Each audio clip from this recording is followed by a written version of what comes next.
یہاں اس وقت موجود ہیں، یہ اس بات کی دلیل ہے کہ وہ کیسے انسان تھے۔ آرٹس کونسل کی سیاست کے علاوہ شاید ہی آرٹس کونسل کا کوئی ایسا کارکن ہو جو نہ تم سے محبت کرتا ہو اور جس سے وہ محبت نہ کرتا۔ آج کل ہمارے ہاں ایک اور بچہ ہے جو یہ کام کر رہا ہے اور اس کا نام ہے آصف الیاس۔ وہ بھی اسی طرح لوگوں کو، بچوں کو لے کے آگے بڑھ رہا ہے۔ تو میں نے تو بلکہ کہا تھا اویس بھائی سے کہ اس کو بھی اسی طرح، کیونکہ انہیں اور اویس بھائی تھے کہ یاور بھائی نے مجھے آگے بڑھایا تھا، میں اس کو آگے بڑھاؤں۔ تو وہ کام کر رہا ہے، اور اگر اسی طرح کے لوگ ہمارے بڑھتے رہے اور بچوں کو آگے بڑھاتے رہے تو یہ ایک بہت بڑا قافلہ بن جاتا ہے۔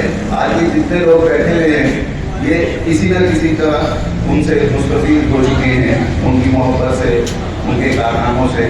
مجھے رات میری بات ہو رہی تھی عابد علی بیگ صاحب سے، تو عابد علی بیگ صاحب کا کہنا یہ تھا کہ جب وہ پہلی دفعہ گئے آڈیشن دینے کے لیے اور جیسے ہی انہوں نے اپنا نام بتایا، آپ یاور بھائی نے کہا تو میرے بیٹھ جاؤ، وہ سمجھے میں فیل ہو گیا۔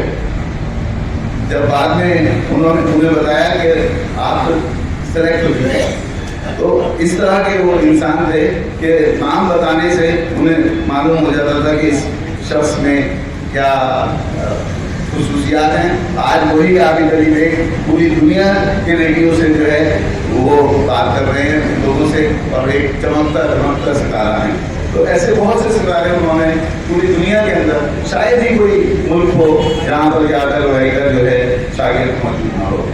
تو ہمارے لیے ان کو خراج عقیدت پیش کرنے کا بہترین طریقہ یہی ہے کہ ہم اپنے نوجوانوں کو اسی طرح آگے بڑھائیں، وہ سرپرستی کیا کرتے تھے، ہمیں بھی اپنے بچوں کی اسی طرح سرپرستی کرنی چاہیے۔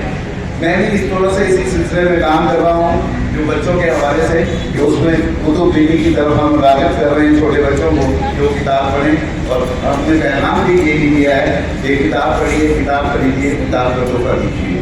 تو میں سمجھتا ہوں یہ بھی کام جو ہے وہ یاور بھائی والا ہی کام ہے جو آگے بڑھ رہا ہے۔ اللہ تعالیٰ اس میں ہمیں ہمت دے، طاقت دے، اور آپ لوگوں کو سے میں یہی کہوں گا کہ اپنے بچوں کو اس طرح راغب کیجیے، کیونکہ ہمارے پاس جتنے مسائل ہیں وہ صرف اس کی ایک ہی وجہ ہے کہ ہم جو ہے پڑھنے کی عادت سے بالکل ختم ہو چکی ہے ہمارے یہاں، کہ ہم بالکل پڑھنے کی عادت ہمارے اندر نہیں ہے، اور یہی وجہ ہے کہ آج بہت سے مسائل ہمارے یہاں پیدا ہو گئے ہیں۔ اور ہم اس وقت یہ ایک میں فائدہ اٹھانا چاہتا ہوں کہ ایک مسئلے میں آج ہم لگے ہوئے ہیں کہ کیا ہمارا قومی ترانہ جو ہے وہ اردو میں ہے یا فارسی میں ہے، اور اس کی بنیادی وجہ وہی ہے کہ ہمارے یہاں جو ہے پڑھنے کی عادت ختم ہو گئی۔ اگر یہ عادت ہوتی تو آج 75 سال بعد ہم اس مسئلے میں نہ اڑے ہوئے ہوتے، بلکہ اس سے کہیں آگے نکل چکے ہوتے۔